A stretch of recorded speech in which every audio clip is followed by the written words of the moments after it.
Good afternoon, everyone, and thank you for attending today's webinar, Motivation: Catching People Doing Things Right, presented by Nancy Brusegard Johnson, Cooperative of American Physicians, Senior Vice President of Human Resources. Please be aware that there will be a question and answer portion today at the end of the webinar. To avoid frequent interruptions during the webinar, please type your questions in the question box located on the right of your screen. They will be answered in the order received during the question and answer portion. Additionally, the presentation slides will be emailed to all participants following the completion of today's webinar, and a recorded version will be available on the website for members only. Again, we would like to thank you for attending, and I will now turn things over to you, Nancy. Thank you, Brea. Good afternoon, everyone. Thanks for having me. I'm looking forward to sharing my experiences with motivation, or what I like to call reinforcement. The title of the presentation today really says it all: catching people doing something right.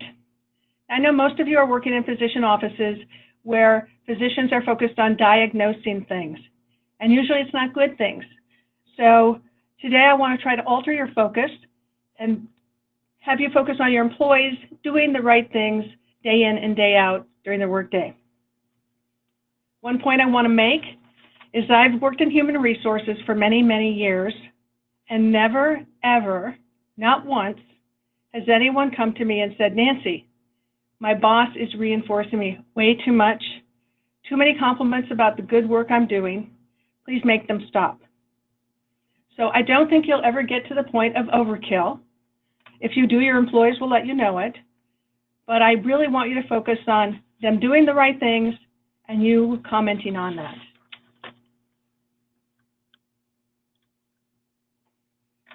So my first slide is what I like to call the elements of employment. You've got a three-legged stool with behavior, performance, and attendance holding that chair. Behavior is really how coworkers are behaving, how your employees are behaving. Are people nice to one another? How do they treat the patients? How do they treat coworkers? How do they treat vendors? How do they treat the boss? So that's what we're looking at when we talk about behavior. In performance, we're talking about how well they do their day-to-day jobs. Are they rooming patients quickly? Are they checking patients in quickly? Are they collecting co-pays, checking insurance, all of those things? Are they problem solving for you? And finally, attendance. Are they at work ready to go when the office opens? Are they straggling in at 10 minutes past when they're supposed to be there? Are they returning from lunch on time? All of those things are included when we look at attendance. If one leg is too short on that stool, you're going to have a wobbly employment situation, which we don't want. This is all about balance. Now, there are going to be times when you have to counsel an employee. After you have a counseling session, you can still motivate an employee by reinforcing when they improve their behavior.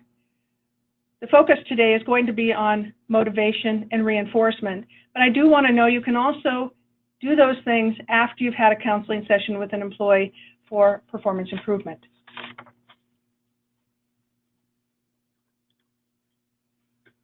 So who are you motivating? Typically, you're going to have an office with medical assistants, receptionists, maybe some billers in the office, front office, back office. And I'm going to stereotype here and say that typically these people are young. They're not high wage earners. There's not a lot of chance for promotion. They're working with some grumpy and sick patients, and a lot of their coworkers and the physicians are stressed because of all they have to do in one day. I paint sort of a bleak picture, and I don't mean to, because I know there's a lot of really lovely people working out there, but I think the picture is painted so that you understand how important it's going to be to motivate and reinforce these folks. It's vital that your employees feel appreciated every single day. And given the current hiring environment, I think it's especially important to motivate those who are your A-plus players, because you don't want them leaving, going down the road to another physician's office for maybe a quarter or 50 cents more an hour. Oh, and I have an unusual note there, if maybe you've noticed that, and it says, do not give them a loan. So I talk to doctors' offices all the time, and this is something that I've found not to be common perhaps, but it's not unusual. You've got an employee who comes to you and says, I'm going to have to leave the practice. My car isn't working, and I either have to buy a new car or get my car fixed, and I can't afford it, so I'm going to quit my job here and find a job closer to home. Well, the physician will say, well, can't you get a loan? No, I don't qualify for a loan. So then the physician will give them a loan. And it's not a ton of money. It's maybe $5,000.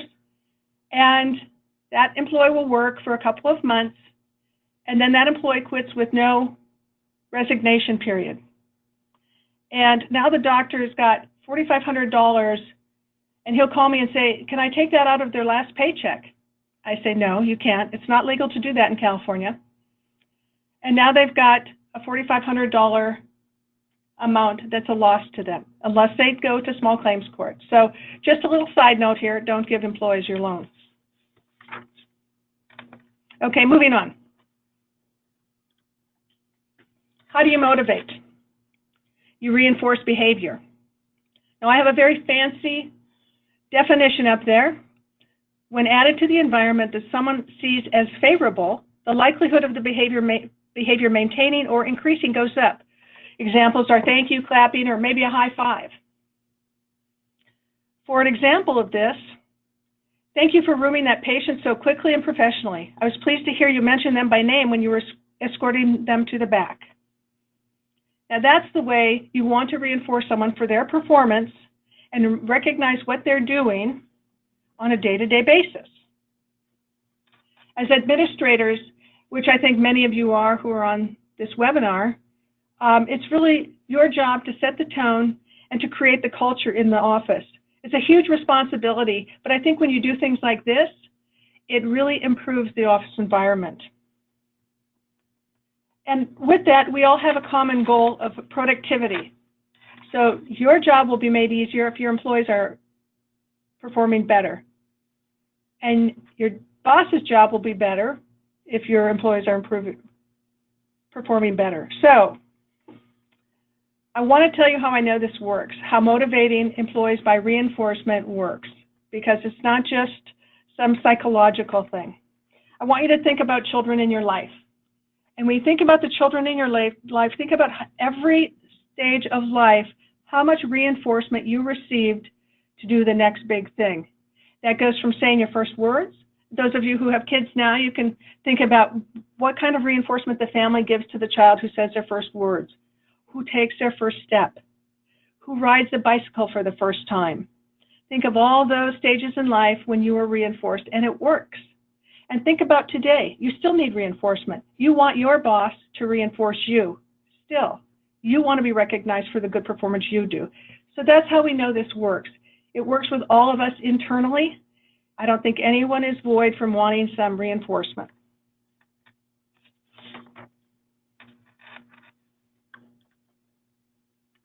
So reinforcement. It's important to recognize or reinforce behavior at work, making it contingent on the job.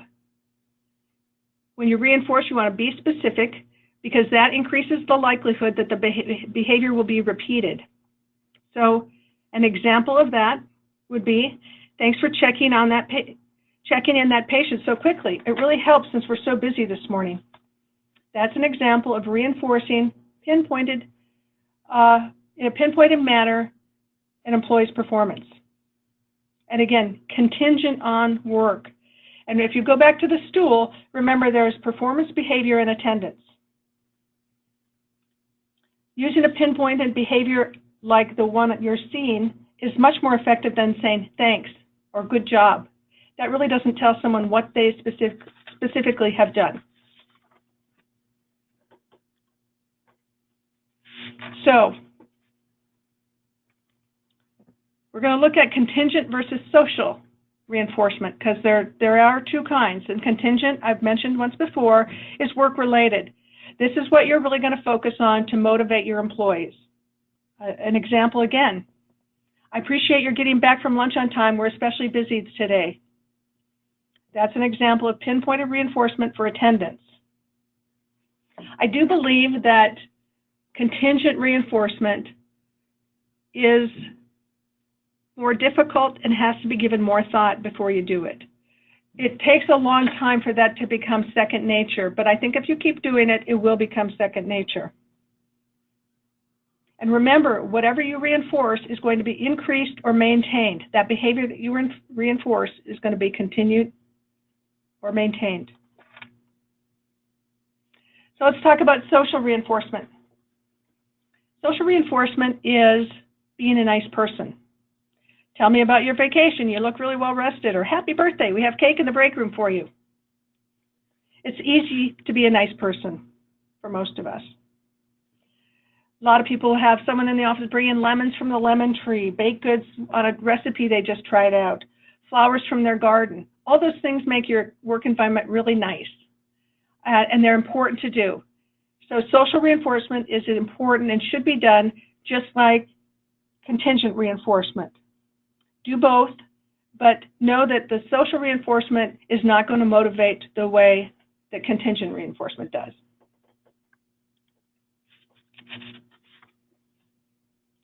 So far we've talked about the what. We're focusing on the what. What should we reinforce? Social, contingent, attendance, performance, behavior. Let's look at the how we should reinforce now, and that's looking at tangible versus intangible reinforcers. So we've got tangible items, candy, flowers, a t-shirt, or you've got intangible, verbal, smile, handshake, pat on the back. Don't get caught up on the pat on the back part. You know your audience. We're all going to have sexual avoidance harassment training soon, so we can talk about that during that class, but don't get too caught up in that. It's important to use both tangible and intangible reinforcers. And let's take a look at how we come up with those. So if you don't know what your employees might want, ask them. What would be motivating for you for something that's not expensive? Or what kind of gift cards, if I were to have gift cards in the office, what kind would you want? Observe or pay attention to what they might want. I was in a doctor's office not long ago, and I heard one of the employees say that they were going snowboarding the next weekend. What an easy way to find out. You could reinforce somebody with a snowboard ticket, or maybe a food gift certificate for after snowboarding. So lots of ways to reinforce people when you really listen and observe.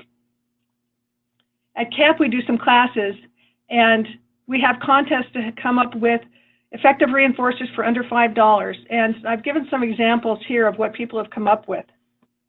So magazines of interest, maybe you have someone in your office who likes to cook, maybe get them a cooking magazine, quilting, all sorts of magazines, exercise magazines. At CAP, we have gift cards on hand for instant awards, we call them, and we hand out Amazon, Starbucks, and Target cards for $10 each. It's a very small amount, but it really goes a long way, and employees appreciate it. You might give baked goods as a reinforcer, flowers, DVDs, maybe a car wash certificate to someone who's a car nut in your office. Tangible but inexpensive, personalized items really make a difference when motivating your employees.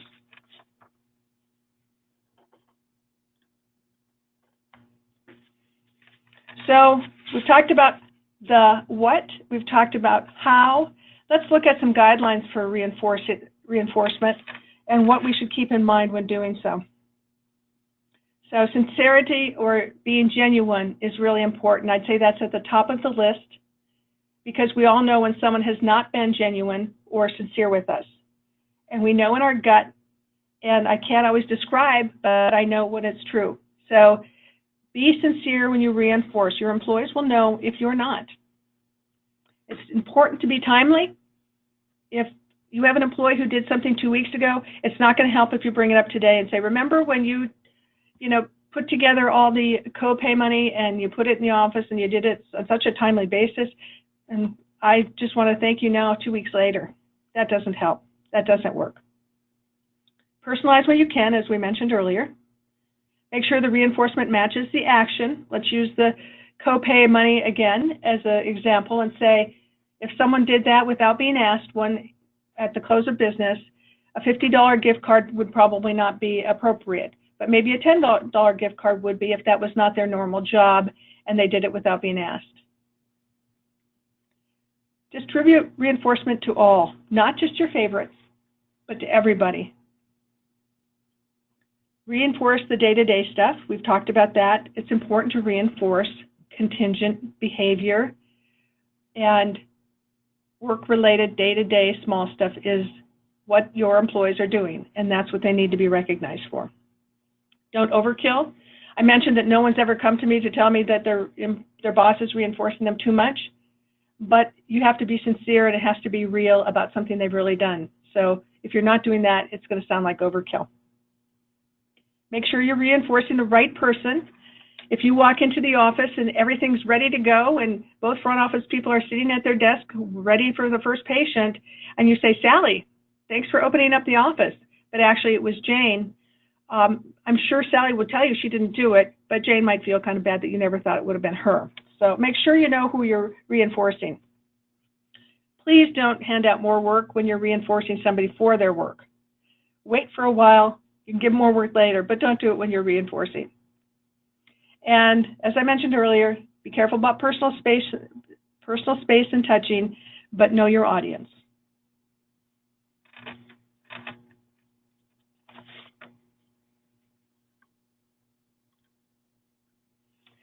This is an example of reinforcement gone wrong. Someone brought this to my attention, an employee at CAP brought this to my attention, that her husband worked in a department where they had a huge project to do, and once they were done with that project, everyone got this commemorative coin set, 2018 United States Mint uncirculated coin set from Denver. And everyone was looking at each other in this conference room when they were receiving this gift, and no one knew what to say because no one wanted this gift. And it became a joke later within the department, and then it was actually demotivating for those who received it. So be careful when you're group gifting, and be careful if you're group gifting over a project, because some people may have spent 2 days on the project and others may have spent 30 days on the project. So not everyone's contribution is exactly the same. And that goes back to one of the reinforcement guidelines. Make sure you know who you're reinforcing and you're reinforcing the right person. And don't project what kind of gift you might want. Think of what they might want, the recipients might want as a gift or a reinforcer.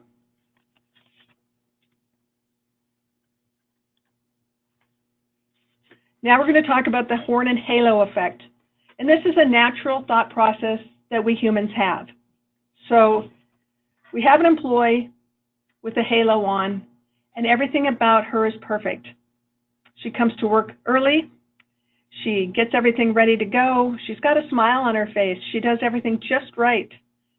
And rarely, if ever, does she make a mistake. But when she does, we don't even need to bring it to her attention because she's so perfect.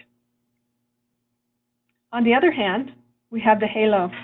That's your C employee. She comes in, most of the time she's on time, but she might come in a little bit late now and again. She usually does a good job, not a great job. She might forget a few things here and there. When she gets really busy, she might get a little ornery with people because she gets a little nervous. And so now we don't even look for her to do things right anymore. We just don't even notice anything she does because it seems like everything's kind of always the downhill side.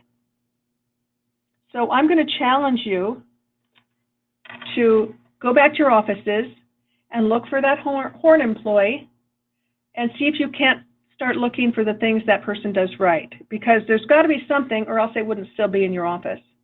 So find out what they're doing right and start recognizing that. If you don't, this can be a problem for both employees. The halo employee now has other employees resenting her because they think no one thinks she ever does anything wrong, and so they get kind of resentful that they get sick of her. And then the horn employee is no longer motivated because nothing she does is recognized anyway. So what's the point? So I promise you that if you start recognizing the horn employee, the one you think doesn't do anything right, if you start recognizing the things they're doing right, you will see an improvement in their performance.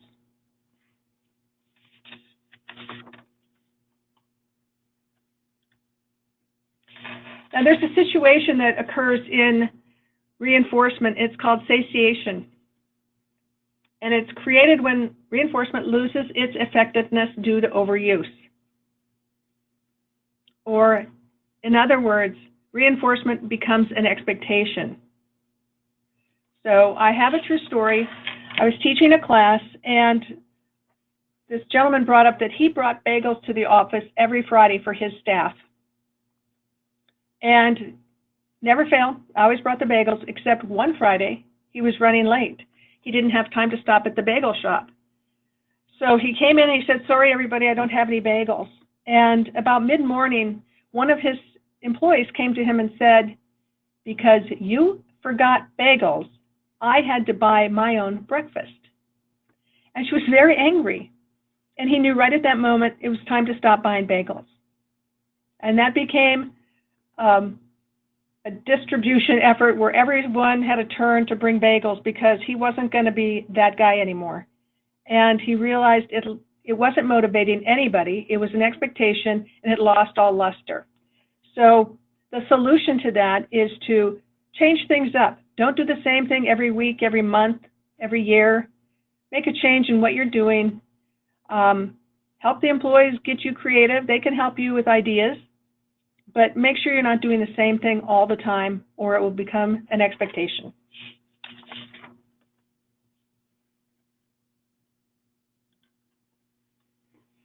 Now let's talk about the emotional bank account. Many of you have read Stephen Covey's 7 Habits of Highly Effective People, where the emotional bank account is discussed. The emotional bank account focuses on each relationship you have.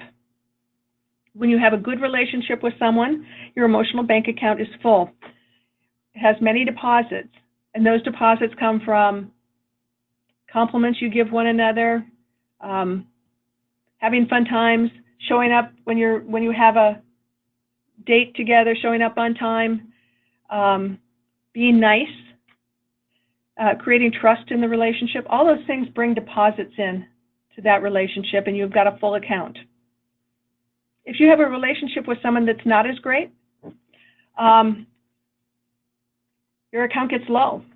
Maybe they're late when you're supposed to be meeting for lunch. Maybe they don't show up when they're supposed to come over and pick you up for something. Maybe they criticize you too often. And now your account is low, and it gets lower and lower because no deposits are being made, and now that relationship is bankrupt. And if you have a bankrupt relationship, things aren't going well, and you have to end that relationship. So the reason I bring this up is you have an emotional bank account with each of your employees and your coworkers and everybody else. So make sure your bank account is full. If it's full and you need to counsel an employee, it won't ruin your relationship because you've got a full account. It'll be a small withdrawal, but it won't ruin the relationship. It won't bankrupt the relationship. Think about a problem employee. It's time to make a deposit. Just like I challenged you with the horn, maybe the horn is your problem employee, and maybe that's time to make a deposit and start filling up that bank account a little bit. Also recognize when someone's making a deposit with you, and don't forget to make a deposit with the boss, the main boss in the office. You know, they need recognition as well, and they need reinforcement to know that they're on the right track. So reinforce up and down and sideways.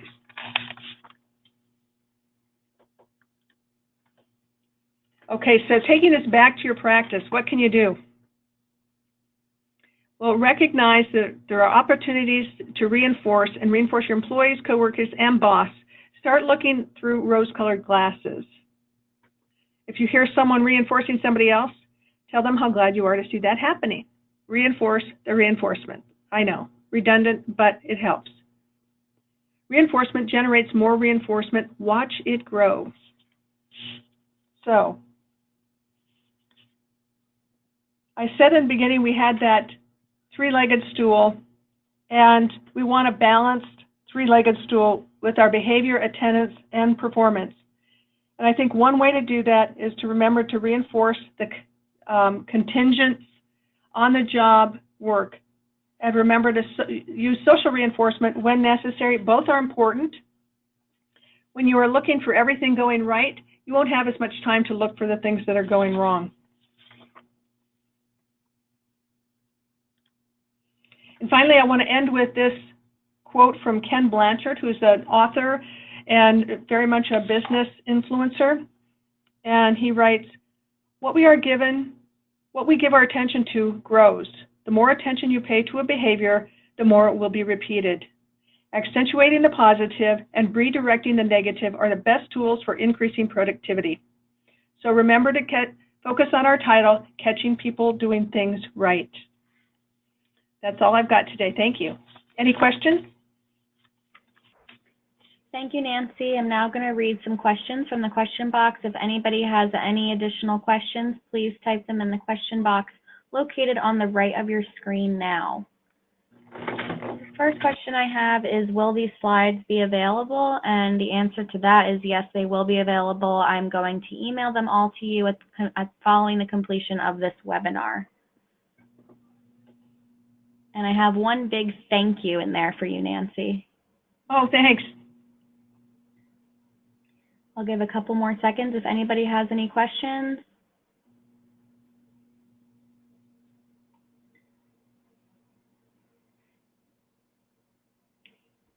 All right, if there are no further questions today, then we will wrap this up. The presentation slides, again, will be all emailed to you, all participants, and will be available on our website for members only. If you have any additional questions, feel free to please reach out to the presenter directly. Thank you, everyone, for attending, and thank you, Nancy, for a great presentation. I hope you all have a great day. Thanks.